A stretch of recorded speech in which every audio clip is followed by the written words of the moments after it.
perspectives from Asia and the Pacific.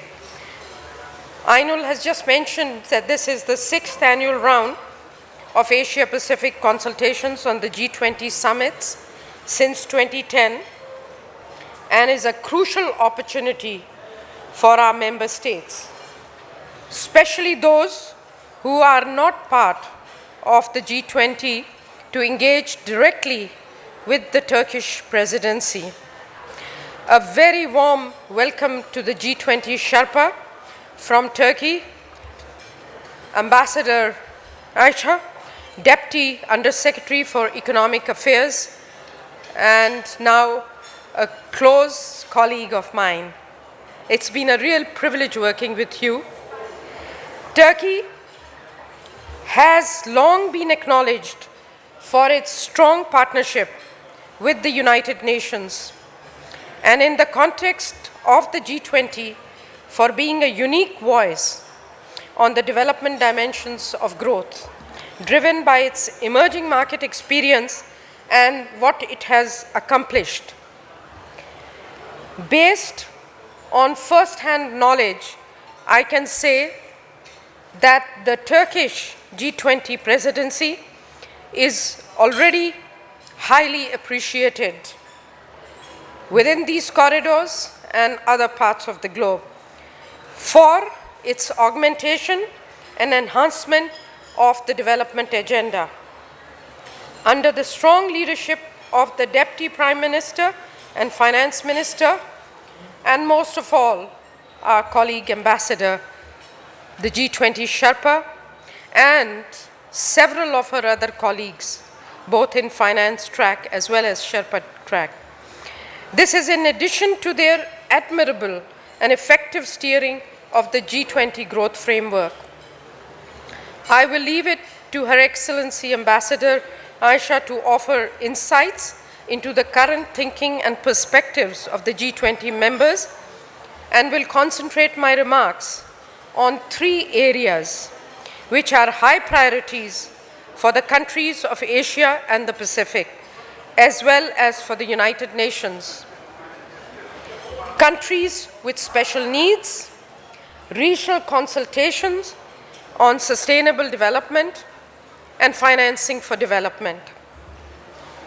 Excellencies, first a word about the countries with special needs. The G20's special focus on low-income countries, which you will hear more about, is very much in sync with ESCAP's work. Turkey will host the 5th United Nations Least Developed Countries, LDC conference, on the Istanbul Programme of Action next year.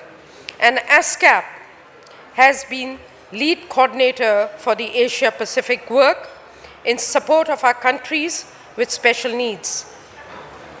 This was reflected in a comprehensive new report launched this morning, as well as in the recent intergovernmental dialogues on the LDCs in Siem Reap, on the landlocked developing countries in Vienna, and on the small island developing states in Samoa, which I was very privileged to attend. The Commission will continue to offer comprehensive and strategic support to all of the 36 economies of our region, classified as countries with special need. And we will work closely with our development partners to ensure effective implementation of the new Sustainable Development Agenda in these countries. We count very much, Aisha, on your support in G20 in this high priority work, both in terms of finance and technical expertise. Excellencies, we have just concluded an intensive week of intergovernmental and other stakeholder consultations with back-to-back meetings of 1, the Asia-Pacific Forum on Sustainable Development, 2, the Asia-Pacific Civil Society Forum on Sustainable Development, and 3, a conference of more than 100 regional business leaders on aligning corporate sustainability with the Sustainable Development Goals. And 4, the first ever United Nations Environment Program and UN ESCAP program on the Forum of Environment Ministers. We had a lot of ministers from the environment ministries here who really enriched us with how they saw the action happening in Asia Pacific. Our new ESCAP theme study, balancing the 3 dimensions of sustainable development from integration to implementation, offers a coherent, conceptual framework and guidance on strategies and options for policy responses at the regional level to the challenges of balancing and integrating the economic, social, and environmental elements of sustainability. Together with ESCAP's Economic and Social Survey of Asia and the Pacific for 2015, this analytical work offers regional policy options and guidance on both sustainable development and inclusive growth. We, of course, on your behalf, will again urge G20 to encourage its members to lead by example in mainstreaming sustainability and inclusivity in their growth agenda.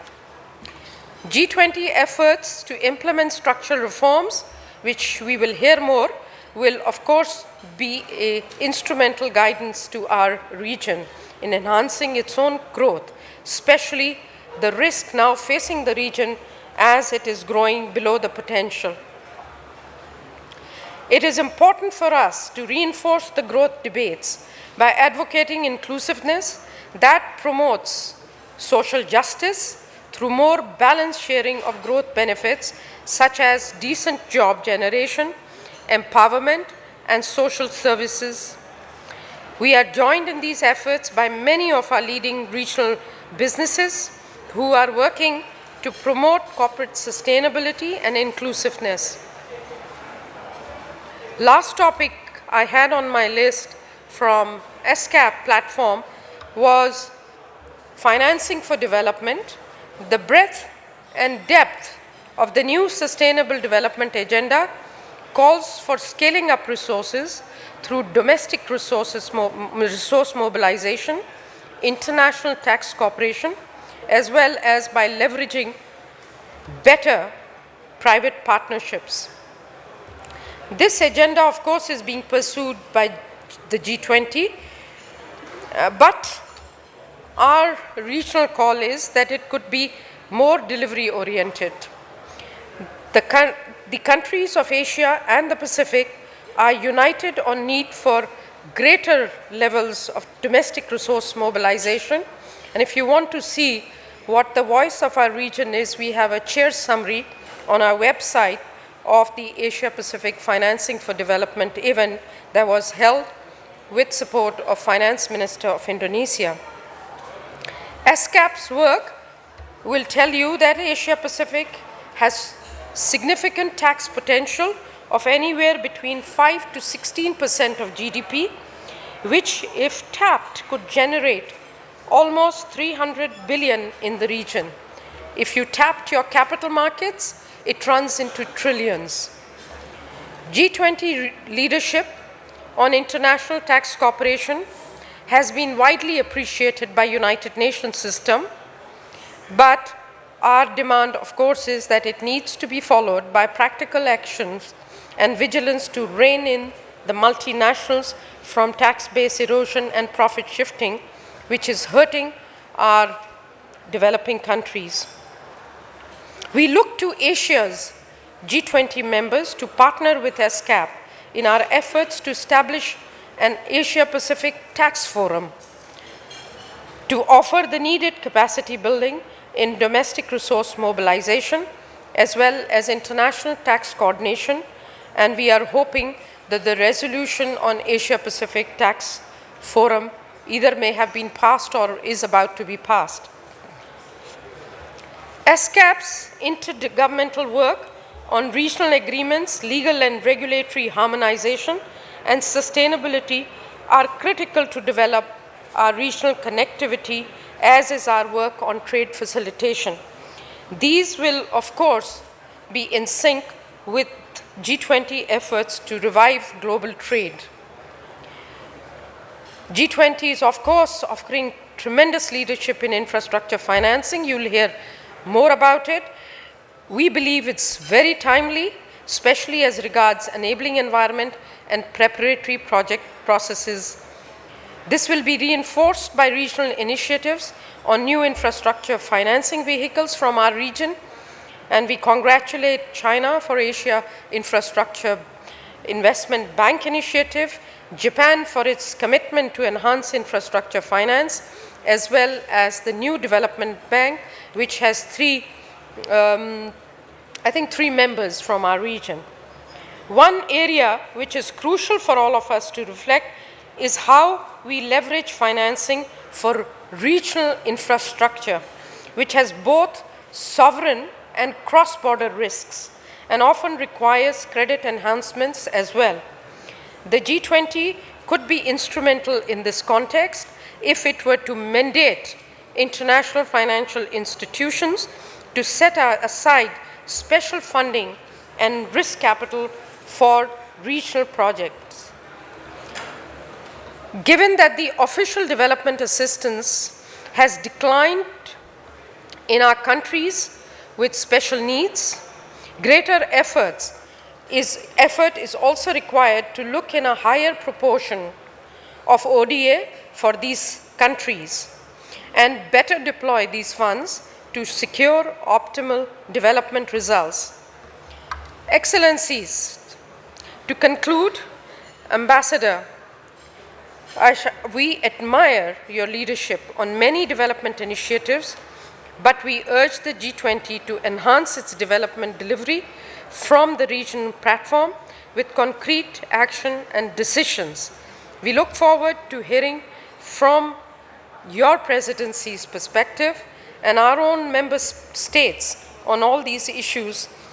In my capacity as UN Sherpa, I remain deeply committed to the G20 processes and, of course, the success of the Turkish leadership at the summit, but I could not resist wearing my ESCAP hat within the corridors and the city of Bangkok.